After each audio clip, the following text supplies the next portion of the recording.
Doctor Yunus সাহেব কি ক্ষমতালোভী?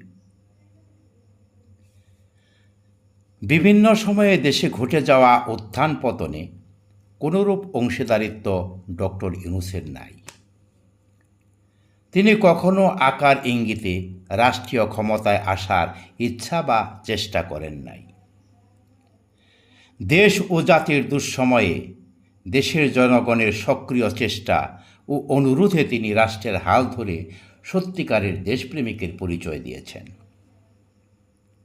কোনো রাজনৈতিক প্রভাবে নয়, তিনি তার ব্যক্তিগত অর্জন দ্বারা বিশ্বব্যাপী যে গ্রহণযোগ্যতা ও মর্যাদা কুড়িয়েছেন, তার সেই প্রভাব দিয়ে কতিপয় গোষ্ঠী বা দলের শত বিরোধিতা সত্ত্বেও অল্প কিছুদিনের মধ্যেই দেশ ও জাতিকে এক উন্নত মর্যাদায় এনে দাঁড় করিয়েছেন। দুর্যোগের যে ঘন কালো ছায়া দেশ ও জাতিকে ধ্বংসের দ্বার প্রান্তে ঠেলে দিয়েছিল, তিনি নিজ বুক ঠেকিয়ে সেই ধ্বংস থেকে দেশ ও জাতিকে রক্ষা করেছেন। তারপরেও নিন্দা ও অপমানের শত শত বিষাক্ত তীর তার দিকে ছুটে এসেছে। তিনি হাসি মুখে সহ্য করেছেন, নিজের কর্তব্য থেকে এক কদমও পিছু হটেন নাই।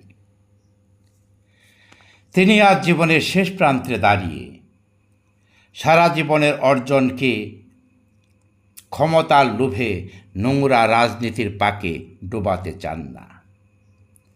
তার চাওয়া অফুরন্ত সম্মান ও ভালোবাসা, মানুষের মনের মণিকুঠায় অমর হয়ে বেঁচে থাকা।